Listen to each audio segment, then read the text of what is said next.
Okay, well, we are now live, so welcome everyone to the Rewards Mastermind. So we're a platform, a podcast and so forth that talks about how we can elevate the overall workforce experience, the rewards for our people and organizations. And so we're a group of rewards experts, and we also talk to rewards experts and bring them on the show. We talk about different software platforms and so forth that are moving the needle in total rewards. So welcome. So today we have a couple of our hosts here. We have, Howard Neiswitz, which is a veteran in compensation. He's also a big advocate for influencing comp practitioners to up their game using those advanced systems and so forth. So he brings a lot of knowledge, not only from his 30 plus years in compensation, but also in his ability to really understand systems and bring them to life for organizations. We also have Jackson Brockway. Jackson Brockway is a compensation analyst of Comp Team, and he's here to share his expertise. And also I want to introduce our speaker today, which is Zachary Weinberger. So welcome, Zachary. Zachary brings a huge wealth of knowledge. I mean, he's the head of gradar in the United States, and he's also a part of the faculty for the World at Work organization and teaching regulatory environments for comp programs. And Zachary is going to be having a class, and he's going to be talking about FLSA in August 15th through the 17th. So he's looking forward to seeing them there. But here is a preview of a lot of things that Zachary is going to be talking about in a less formal way. We're just going to be talking about how legislation is around FLSA. There's been a lot of distractions in compensation rewards about other things that are going on in the market, and we all know that there's been the inflation and now the economic downturn that a lot of practitioners are dealing with. But the one thing that's ever looming is some of the regulatory environments that we need to deal with. And so Zachary is going to bring that back to the top of the surface here so it can keep us well informed. So Zachary, let's start off with just a little bit of background on first of all, how did you get involved with gradar and compensation and now being on the teaching it with World at Work? Thanks a lot, Sam. There's a lot of different questions in there. So I'll answer the how did I get involved with compensation first, and then come to gradar and World at Work. When most little kids were playing with fire trucks and imagining being firefighters, I knew I wanted to be a comp analyst when I grew up. Okay, not really. I had no idea when I was a kid. At one point in my life, in my career development, I wanted to work in human resources, supporting labor management relations, as a matter of fact, and I have a master's in industrial and labor relations. And soon after I started working, the benefits manager of the employer I was working for retired, and I inherited his job, and I became a benefits manager. And that put me on the road to total rewards.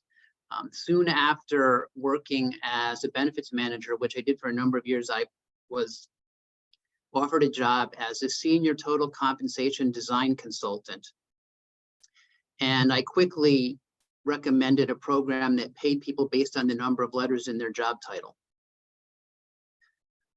Senior total compensation design consultant put me in a pretty good spot with that arrangement. Anyway, from there, the rest is history. I have been a compensation and benefits professional for more years than I can count, probably up there with Howard, somewhere in the mid to high 30s. Sorry, Howard, I didn't really want to reveal your age, but Sam forced me. Yeah. I have been doing it for a long time. I have worked for major global corporations. I have worked as an independent consultant. Some of the work that I have done has been as head of international compensation and benefits for MasterCard. I was the head of compensation for Covidien, a medical devices company that's now part of Medtronic. I was the head of business unit compensation for State Street Bank in Boston. So just to name some of the more recognizable names, and I have done work for a variety of different industries, lots of work in manufacturing, a number of different diversified manufacturing companies, and so on. And I really love what I do. So that's how I got into compensation. How did I get into gradar? So about 5 or 6 years ago, I was surfing the web, as so many of us are wont to do, and looking up important terms like job evaluation, job leveling, and all those kinds of things that comp nerds think about. And I came across this website for something called gradar, and I went to visit the website, and I was just blown away by the product. And I reached out to Philip, who is the founder and CEO of gradar. It's a German company that offers a platform that is built on job evaluation, a process that we used to do a lot of in the United States, and today we focus more on direct market pricing, but in many other parts of the world, there's still a lot of emphasis on job evaluation. And as most of you know, job evaluation is a process for determining the relative internal values of jobs. Here in the States, we use, as I said, direct market pricing to give us a sense of how jobs are related to each other. But the beautiful thing about job evaluation and using a job evaluation system is that it helps build the foundation for job architecture or a job structure. And that was what really excited me about gradar. And since those early days, gradar has evolved and added flexibility and capabilities. And now you can go through the process of evaluating your jobs. You get those relative values in that core structure, and gradar automatically recommends matches to many major surveys. Gradar automatically recommends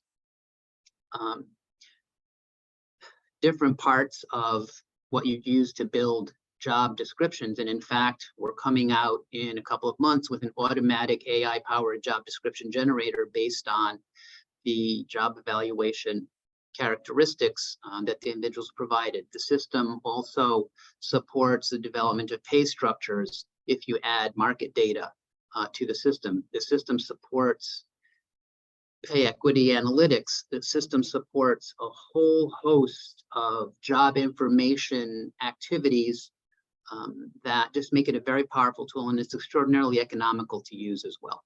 So I got involved with gradar because it was so amazing, and it continues to be amazing. How did I get involved with World at Work? And I think that was the last of the questions so far. So as I mentioned, I have been a compensation practitioner for 35 plus years. I have lots of interesting and fun experiences. I have a complementary academic background that includes, I mentioned, the Master's in Industrial and Labor Relations. Well, I love learning, and I also have a law degree and an MBA in finance. So lots of fancy degrees on my paperwork as well. And I think the combination of the diverse experience and the fancy pedigree, well, it looks good on paper, and usually it looks pretty good in person too. Well, maybe I don't know about how I look, but about how I act. And I reached out to World at Work about being on faculty after learning about a few people I know who have been on faculty. And I chased them basically for a little while. And eventually they said, well, let's see your credentials and qualifications. And as I said, they're fairly impressive.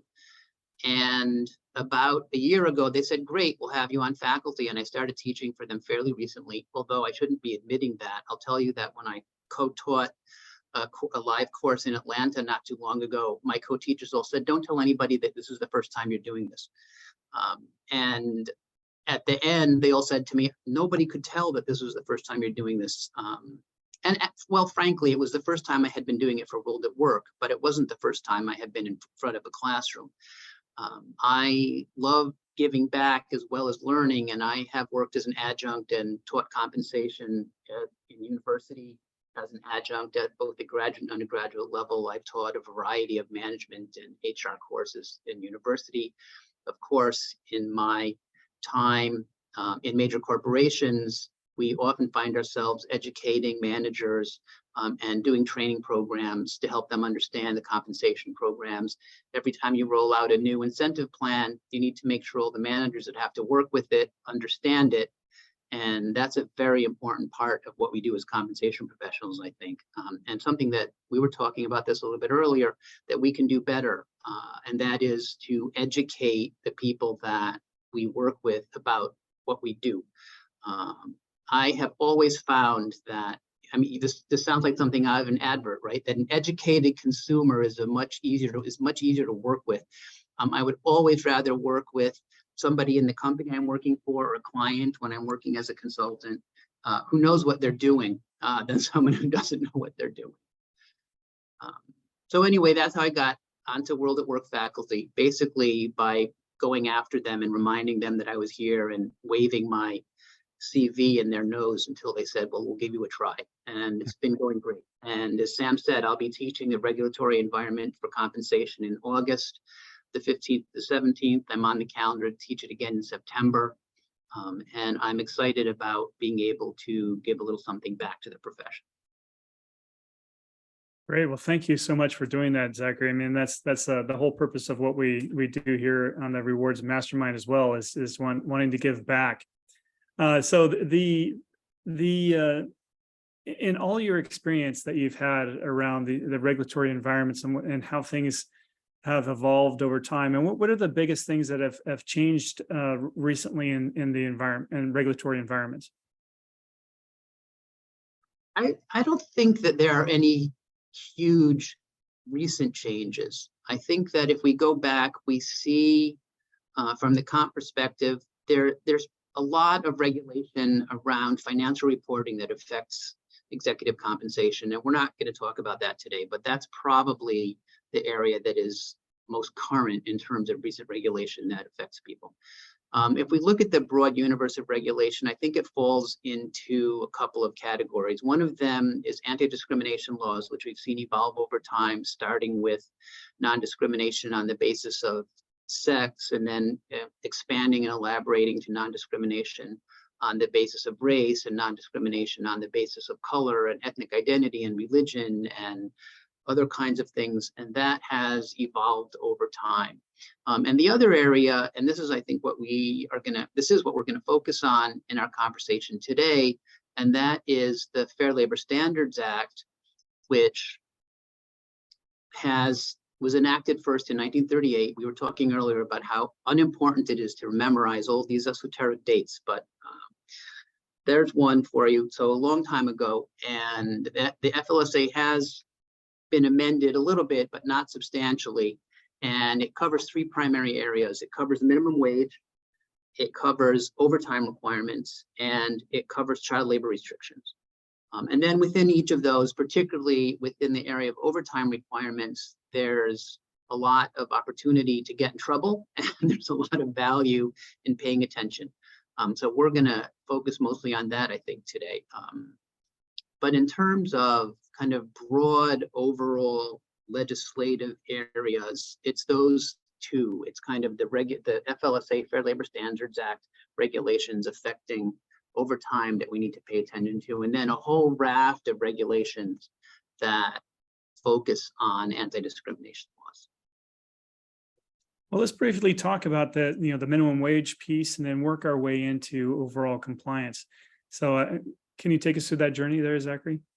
Sure. So as I said, the FLSA was first enacted in 1938 and established a minimum wage. In 1938, the minimum wage was 25 cents an hour. There was a lot of progress, because then, let me just look at my notes quickly. By 1981, the minimum wage had risen to $3.35. And in the short amount of time between, so that it took 55 years to go from 25 cents to $3.35. By 2007, it had gone all the way up to $5.85. So it went up more than 10 times in the first 50 years. And then in the next 25 years, it only went up by about 40%. And today, the minimum wage is $7.25 an hour. And this is the federal minimum wage, because, of course, there are many state and local minimum wages that are at different levels. So when you're thinking about minimum wage, you need to be very aware of local regulations in addition to federal regulations, because, well, I don't hesitate to say it, $7.25 is a ridiculously low minimum wage if the intention of a minimum wage is to provide some kind of a fair or living level of wage.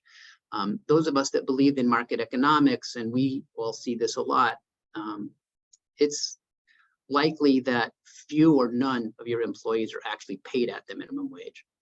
So we can leave minimum wage aside. The other thing that I want to talk about really quickly is child labor regulations before we get into the meat of the Fair Labor Standards Act, and that's the overtime regulations. The child labor regulations basically say that children under 14 cannot work in any kind of non-agricultural activity, with a very few limited exceptions, like delivering newspapers. So kids can work on the family farm, but they can't be employed to work for others under the age of 14. Kids who are 14 or 15 years old, they're allowed to engage in certain non-hazardous jobs, so long as the amount of time is limited, because they need to be spending their time going to school, essentially. That's the thinking behind it. Then between 16 and 17, you can perform as a child or as a young person non-hazardous work, but the limitation on how much time you can work goes away. And then, of course, over the age of 18, all bets are off.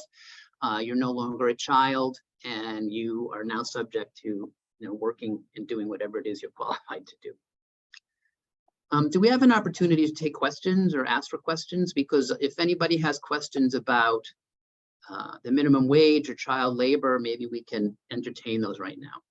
Absolutely. So if you have any questions, please go ahead and put them in the chat box there, and we'll bring those up as we're going through the discussion, so Zachary can see them. And if you happen to be on another platform such as LinkedIn or Facebook or Twitter, I mean, feel free to put your questions in there as well. I'll try to monitor all these platforms to be able to bring those questions up to light. So first of all, Zachary, I mean, just as we go into FLSA, what are some of you mentioned that there's some perils in there that companies often trip up on. Where do you typically see organizations not be compliant with the regulation? So there are two areas that are the most open to error. I'm going to give everybody the benefit of the doubt in the conversation, assume that people don't comply by accident, not on purpose, because if you are intentionally non-compliant, the penalties are significantly higher, the statute of limitations is longer, and so on. And we'll talk about those details. But the two areas that are most likely to be problematic are appropriate classification. In other words, is the job in fact exempt from the overtime requirements, which we'll talk about. And the other area is, am I counting hours and paying for them appropriately, along with, to a lesser extent, am I determining the overtime rate correctly? Because the determination of the overtime rate can be complex. I think that most employers are not at big risk of calculating the overtime rate incorrectly if they are using a professional payroll provider, because your payroll system is designed to accurately calculate overtime rates. But we'll discuss how that works, just so that people have an appreciation for it. So those are the two areas: correct classification, and we'll talk a little bit more about exempt, non-exempt classification, and accurate reporting of time and calculation of pay rates, which are kind of lumped together. Okay, so perhaps we should start really simply with this and just define some of these terms, exempt versus non-exempt and so forth, the different tests. Perfect. That's a great place to start. So the Fair Labor Standards Act essentially says every worker is entitled to overtime at time and a half if they work more than 40 hours a week. Quick short caveat, there are a few states that have a different requirement. It's a little bit stricter. Their requirements are after 8 hours in a day. Those are Alaska, California, and the third state is escaping me at the moment. But for the most part, the federal regulations apply. Every worker is entitled to overtime at time and a half for more than 40 hours a week, unless they qualify for an exemption. And this is why we get this very confusing language of exempt and non-exempt. And of course, I had to, for many years, and still occasionally say, wait a minute, which is which? What's exempt? What's non-exempt? And the way that I always remember it is that the law is that you have to pay overtime unless you're exempt. So exempt means you don't have to pay overtime. And non-exempt means you do have to pay overtime. So starting with that premise that everybody is entitled to overtime unless they are exempt, we have to review what are the exemptions. And that's where we sometimes get in trouble, as we were discussing earlier, by determining that an individual's role is exempt mistakenly. So there are a number of different kinds of exemption categories. They include, and I'll tick them all for you, highly compensated employees, we'll talk about that in more detail, executives, administrative employees, professional employees, and those divide into learned professionals and creative professionals, certain computer professionals that would otherwise be considered non-exempt are considered exempt, and outside salespeople. And then there are a number of other little things like affecting police officers and teachers and things like that that work a little bit differently. We won't dig into those too much. So there are then three essential categories of testing that are considered to qualify for each of these different exemption categories. The first two are a no-brainer. One's the salary basis test. In other words, the individual has to be paid a salary. If you pay them hourly, again, with an exception for computer functions, computer programming kinds of jobs, if you pay them hourly, they have to be considered non-exempt regardless of how much you pay them. If you pay them a salary, they meet the salary basis test. Second one, which is equally simple, is the salary level test. In other words, you have to pay a salary of a minimum of $684 a week in order to meet the salary level test. So those two tests are easy to test for and easy to comply with. If you meet those two tests, you move on to the next level of tests, which are what are considered the duties tests, duties and responsibilities. And then you look at different kinds of duties and responsibilities depending on the exemption that you're trying to apply. I will, however, kind of lump all those different duties and responsibilities tests together in terms of kind of how you can think about them constructively, to say that they have to do with the exercise of discretion and responsibility in different ways. So if an individual meets those two salary tests, they're paid a salary and they meet the minimum salary level, and they exercise independent judgment and discretion in the activities that they engage in, there's a good chance that they will meet the specific duties test for the exemption that you're looking at. So one of the things that I know practitioners, when they're out there trying to do these exemption tests, stumble upon is the determination, or that large gray area of what constitutes as discretion and independent judgment. So can you help us bridge that gap there, Zachary? I will. So first, I want to let everyone know that there are a lot of resources available to help. The Department of Labor's Division of Wage and Hour, or Wage and Hour Division, is responsible for enforcement of the Fair Labor Standards Act. And they have issued hundreds of fact sheets that provide guidelines on how to apply the various exemptions in the application of the law. Don't be confused by the very large number of fact sheets. You don't need most of them. Most of them are very esoteric and have to do with dental hygienists or special classifications of farm laborers and things like that. But there are a few that are particularly useful when it comes to understanding the various tests. And I'm just going to point to a couple of them. I'll name them, but if you just Google Department of Labor fact sheets or FLSA, Fair Labor Standards Act fact sheets, you'll come to the right place to find all of them. Fact sheet 17A, I don't know how they got to 17A, but that's a good one that gives you kind of a broad overview of the various exemptions that we mentioned and the duties tests. The other one that I think is useful is fact sheet number 56C, which talks about calculating rates of pay. And we'll talk a little bit more about that later, but that gives you some detail about it. And thank you, Howard. about how to think about those rates of pay. So once we've completed the salary basis test and the salary level test, we move on to these exemption categories, which we discussed, of executive, administrative, learned professional, creative professional, outside sales, computer professional, and highly compensated. So we'll start with the highly compensated test, because that one is also fairly easy.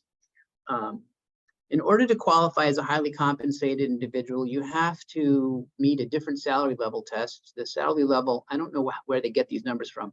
It's $107,234 a year. So if someone earns that in a year, they still have a duties and responsibilities test, but it's much simpler. They only have to meet one duties and responsibilities test from across all of the exemption areas. And if they meet that pay level, they can be considered exempt based on being a highly compensated individual.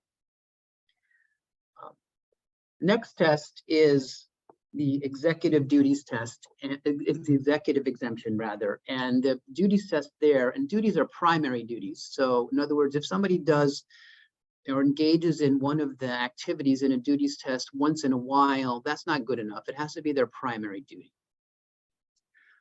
So in order to qualify for an executive exemption, the primary duty has to be, and I'll read this to you, management of the enterprise or of a recognized department or subdivision.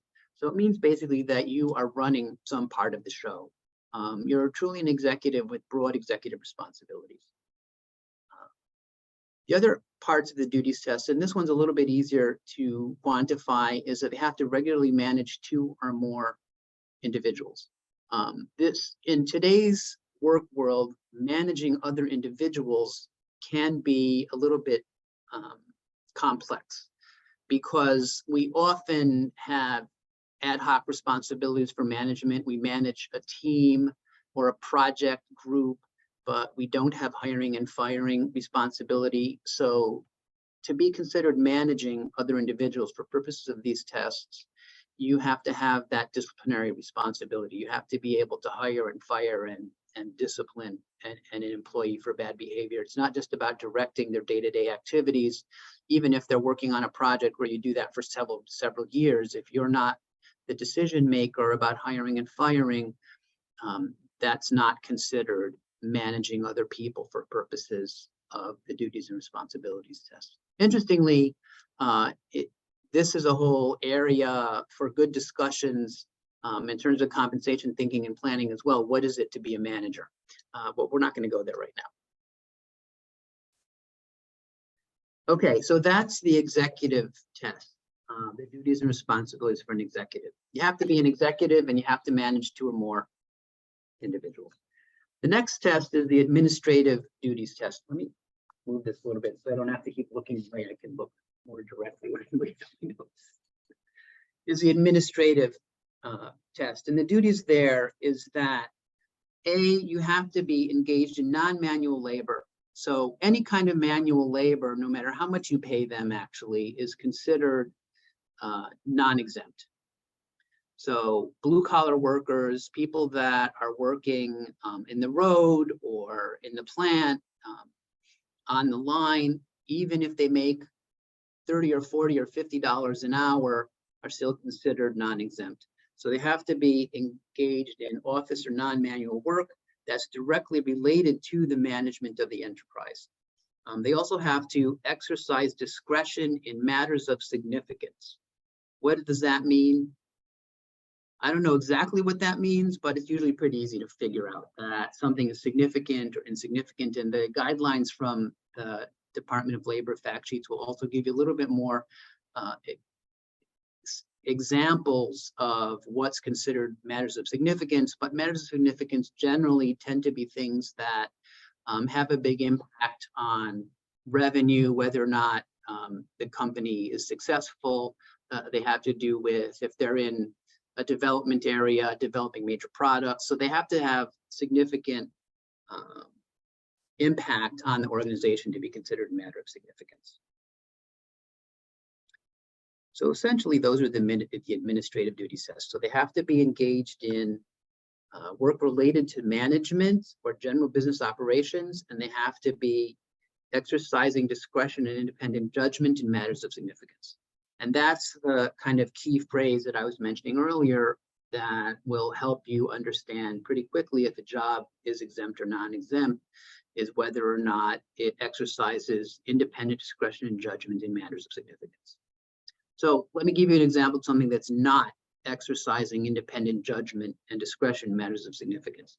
If you're in a call center and somebody calls you up and says, I have such and such a problem, and you have to decide whether they go this way or that way, well, that you're using your judgment to make a decision, but it's unlikely that that's a decision of significance. Zachary, I have a question. I hate to break up your role here, but no, I have questions. as we know, jobs are changing all the time. Especially in the time that we have. People are combining jobs. Jobs are going away. So how often should companies be reviewing these tests? I mean, should you do it every time the job changes duties, or once a year? Or what's your recommendation on that? That's a great question, Jackson. Thanks very much. So my recommendation is that every time there is a major change in a job, you should review it. I don't think that you need to have periodic ongoing review of jobs unless it's been a really long time or you're uncertain, if they don't change, because the tests under the Fair Labor Standards Act don't really change. So if you evaluated a job 5 years ago and nothing has changed in that job, the evaluation is probably still good. If there has been some significant change in the job, you should reevaluate it. If you have never looked at your jobs and kind of formally gone through the process of making sure that the classifications that you've chosen, or that you can put it this way, if an auditor shows up, and we'll talk about when and why an auditor might show up, you need to be able to explain to that auditor why a job is exempt. And if you haven't gone through the exercise of figuring out why a job is exempt, you won't be able to tell the auditor why the job is exempt. So if you have that documentation, keep it ready. Don't worry too much. You're unlikely to get an audit, but you should be prepared for one. And you should have that kind of documentation, or at least have some kind of a developed thought process around why, what exemption applies and why that exemption is appropriate. Does that answer your question? Yeah, thank you. And then kind of as a follow-up, if you were going through this test and you realize that, oh, maybe we actually have been classifying a job incorrectly, and you may get to this, I don't want to jump ahead, but how should you go about rectifying that? Do you need to just go proactively forward and make those changes, or do you have to have retroactive changes as well? So that's a great question. So first of all, in normal circumstances, the statute of limitations on errors in classification is 2 years. So if you have misclassified a job as exempt when it should be non-exempt, your legal responsibility for pay goes back 2 years. My advice is to be thoughtful and somewhat proactive. Definitely don't ignore it, but exactly what strategy you apply may vary, because it's a little bit of a game of risk-taking at some extent. If you discover, for example, that you have a lot of jobs that you've misclassified, and you want to take some act, misclassified as exempt, and they should be non-exempt. Of course, if you classify a job as non-exempt when it can be exempt, there's no problem and there's no risk. Well, there may be some risk that you paid more than you hoped you would pay because you had to pay overtime, but generally it's not a legal issue. This is where you want to get counsel advice, usually in these situations as well, whether it's internal or external for advising. Exactly. So you have to be thoughtful, and to Howard's point, you want to engage with your legal counsel about making the best decisions. But the thing that you should know is that the statute of limitations is 2 years. If it is willful violation, the statute of limitations is 3 years, and there are significantly larger penalties. If an employer has been noticed for paying inappropriately and they do it again, that's considered ongoing. misconduct, and that also subjects you to greater penalties. So when you do discover that you've made a mistake, you should consult with counsel and take action to address it. Okay. Yeah, thank you. So once you identify that problem, it should really just be the start of the conversation, and whatever happens afterwards should be, discussed on a case-by-case basis. That's a good way to say it, yes. So let's go ahead and just for the purposes of completion, kind of go through the other exemption pieces there, Zachary, for our audience. Yep, we're getting through. So then you have the learned professional test, and again, primary duties for engaged in work requiring advanced knowledge. So this would be something that requires, so we might say an advanced degree, but usually just a college degree is sufficient to demonstrate requirement of advanced knowledge.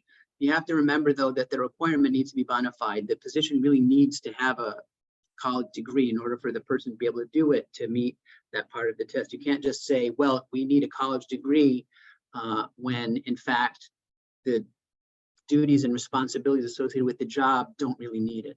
That's not going to help you make the job into an exempt job. And again, that they are consistently exercising discretion and judgment.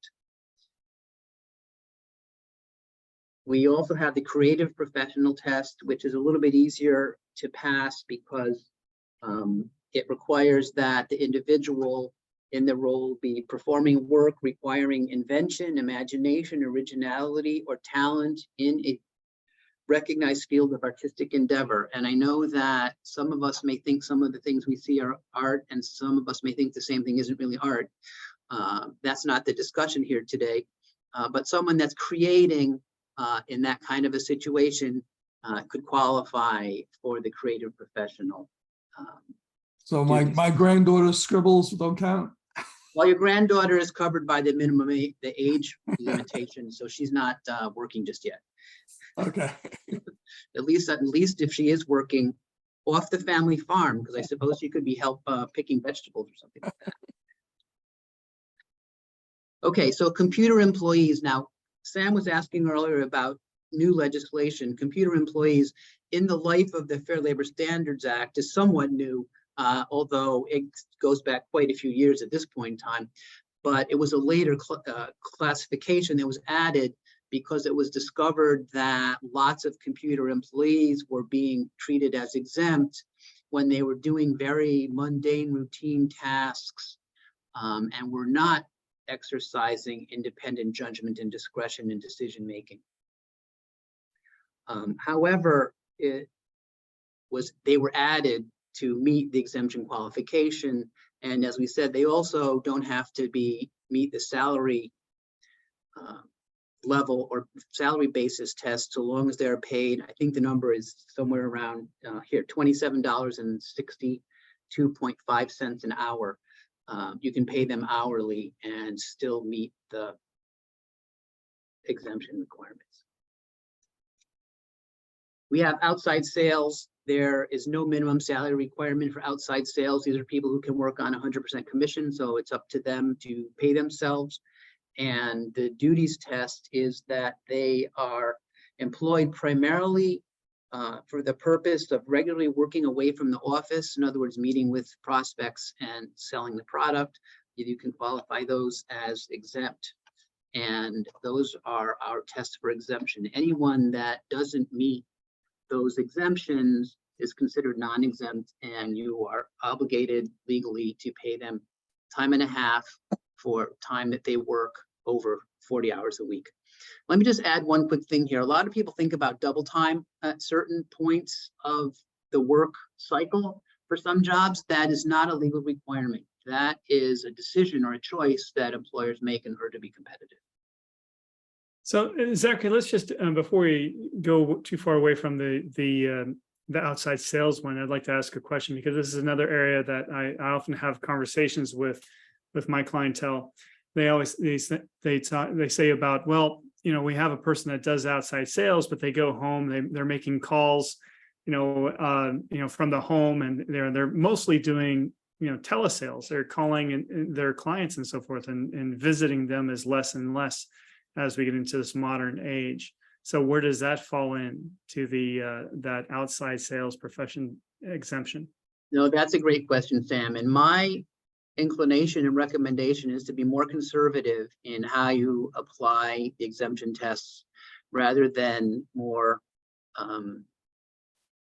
relaxed, let's say.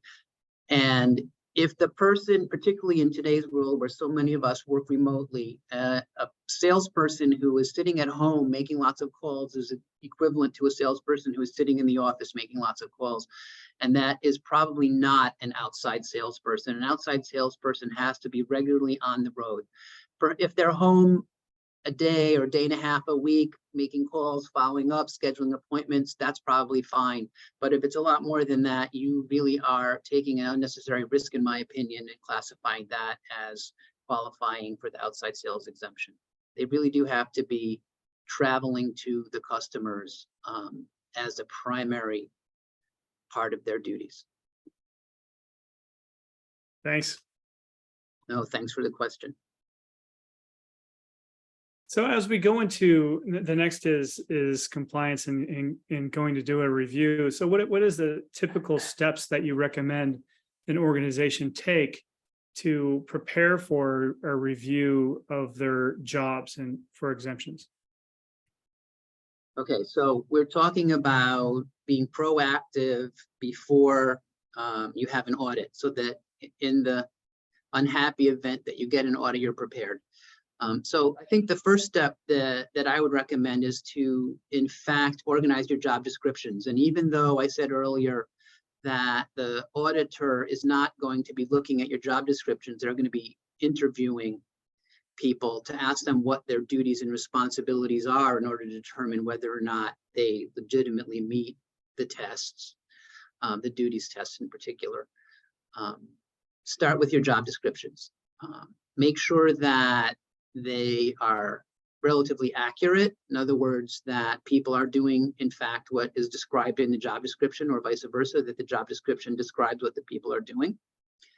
And that will give you a good foundation for beginning to review the various sets of duties and responsibilities to make a determination as to what exemption they qualify for. A process that I have used on a number of occasions is essentially a checklist.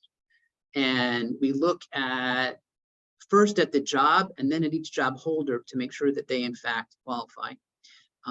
Salary basis test, like I said before, it's easy to verify. Salary level test is easy to verify. So once you pass those hurdles, then you begin looking at the duties and responsibilities.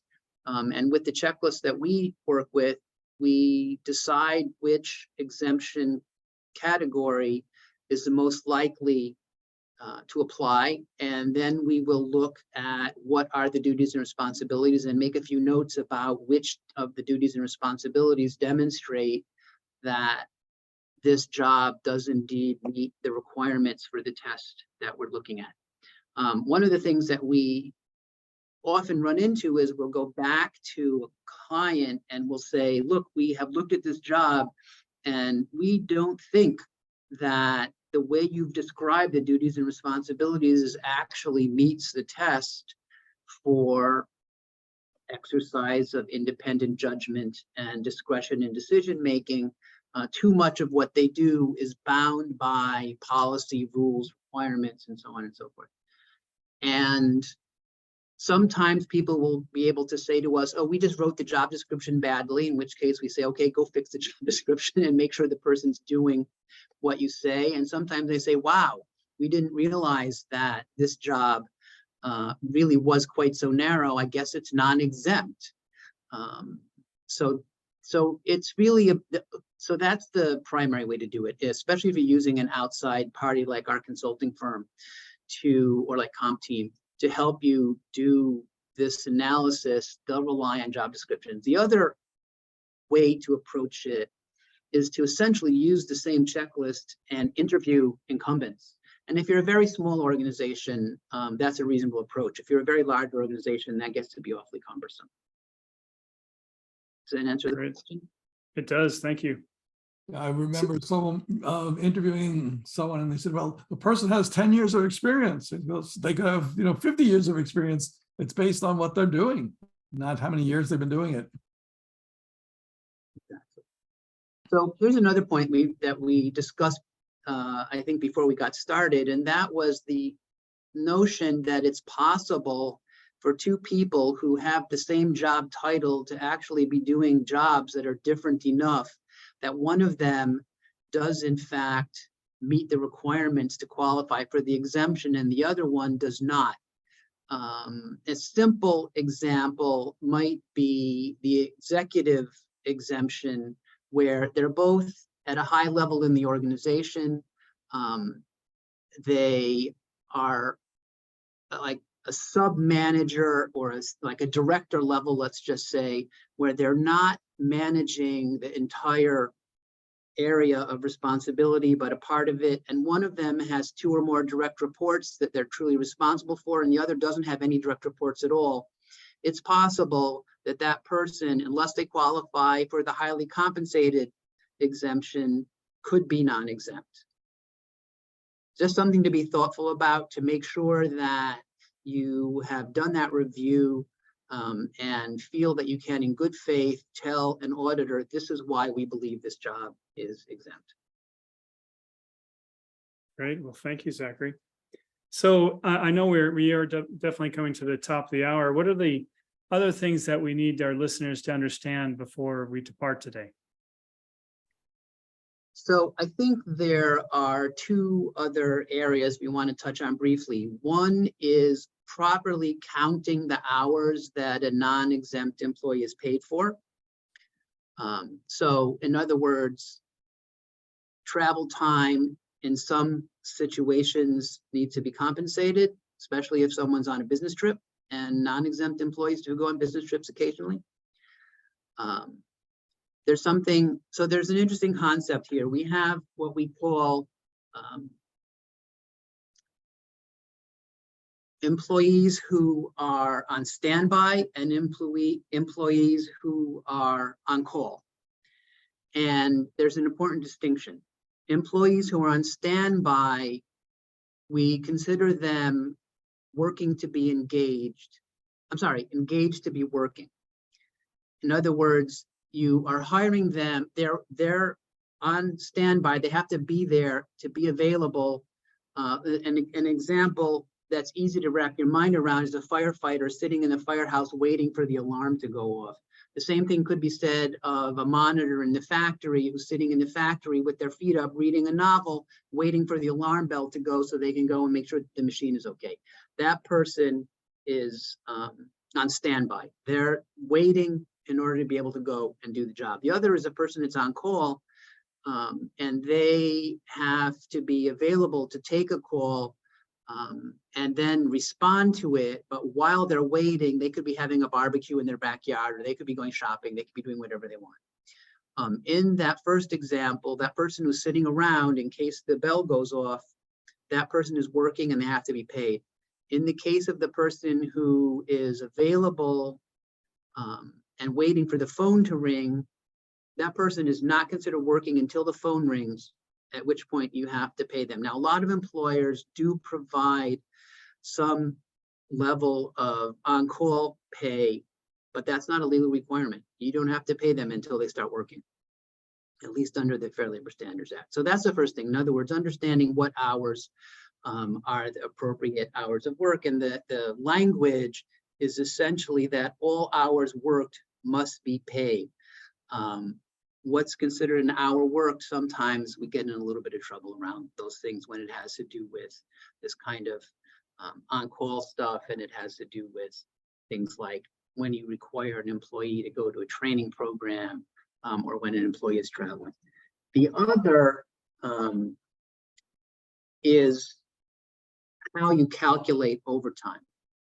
And as I mentioned, that can be a complex calculation because the overtime rate is not just the individual's base rate. It's a rate that is calculated, including the base rate and including anything that's considered a non-discretionary bonus. So a non-discretionary bonus would be something like, if we hit this target, we will pay this bonus. It's non-discretionary. Discretionary bonus is, oh, it's holiday time, we're just going to give everybody $50 because we feel good this year. that's a discretionary bonus. So a lot of the bonuses that we pay are considered non-discretionary bonuses, and then they have to be calculated into the overtime rate. If an individual works a second shift and they get a shift premium, that has to be calculated into the overtime rate. If the individual gets a piece rate on top of their base rate, in other words, they're paid for the number of pieces that they manufacture or they touch or whatever, that has to be factored into the overtime rate. So it's possible that you will calculate and pay some of these additional payments after the pay period in question, where the individual has worked the overtime, and you have to take a look back, factor in the bonus or factor in the different additional pay that you provided into calculating the overtime rate for that period. So you will find, and this is why I said you need a payroll system that you can rely on that will be taking care of that for you. But you should at least understand that the overtime rate is not just 1.5 times the base rate. It's 1.5 times this composite rate that includes all of the different parts of pay. I think that with that, we've given not even that brief, a fairly in-depth look at the Fair Labor Standards Act and the overtime requirements and how they all work, as well as touching very quickly on the whole notion of minimum wage and child labor. Yeah, I think that it's fair to say that the purpose of this discussion is just kind of bring awareness, over to the issue and how we need to re-elevate it for a lot of the practitioners out there. But it's also important to say that this FLSA can be very nuanced, right? And it's depending on your situation and where you're located and what state or local regulations that you need to also look into. It's important that you consult a professional, make sure that you have your lawyer on call. None of this is professional legal advice. So you make sure that you have your counsel and so forth. But I think the most important thing, Zachary, is that people get educated so that they know how to navigate these regulations. And I think that you've gone a long way to kind of bring general awareness. Once again, for those listeners out there that would like to get in a little bit deeper dive into these regulations, Zachary, when is your class at World at Work? So I'm going to be teaching the regulatory environment of compensation for World at Work in a virtual presentation between August 15th, on August 15th, 16th, and 17th. The course runs with various different instructors throughout the year. There are both in-person versions and virtual versions. I'm doing it again in September, actually. And I'm pretty excited about it. I am happy to be a member of the World at Work faculty, and I teach a variety of different courses. And certainly World at Work is, if I can give an additional plug, a great organization for those of us that are comp professionals, both in terms of resources, education, and so on. And I have enjoyed being a member, I think, pretty much my entire professional career. I still wonder why they changed the name of the organization to World at Work. It used to be called the American Compensation Association, and if they wanted to become world focused, they could have become the World Compensation Association, and the name would speak for itself. I think there are a lot of us that still scratch our heads about that, but I'm sure there was some rationale. You'll have to ask him about that, Zachary, so you can give us the feedback. All right. Well, for anybody, and also Zachary, I know some of our listeners might want to reach out to you and have additional questions. How do they go about doing that? So thanks very much, Sam. You can certainly look for me on LinkedIn. You can search for Gradar, gradar.com, where I am the managing director in North America. I also run a compensation consulting practice called Remuneration Resources, which very few people can pronounce or spell correctly, but you can find me there. You can email me. You can call me. My phone number, make a quick note of this, 203-561-7315. don't look like spam and I'll answer the phone. Great. Thank you so much. And then one final plug for Gradar. I mean, if it is an outstanding platform, and I recommend all you practitioners out there to take a look at it. They do have a free trial. Just go to gradar.com, and you'll be blown away. Just as Zachary mentioned, it is a very powerful tool, a very high value tool, and they've done a lot of work to keep it updated and fresh. And I know there's continual updates of keeping up with the technology with that platform. So I'm always impressed. Likewise. Thank you very much. Has been a pleasure to join you today. Great session. I'm glad I had the opportunity. Thanks again. All right. Well, see everyone next month on the Rewards Mastermind. It's been a pleasure, Zachary. Take care. Thank you. Take care. Bye. Bye-bye. All right. Bye.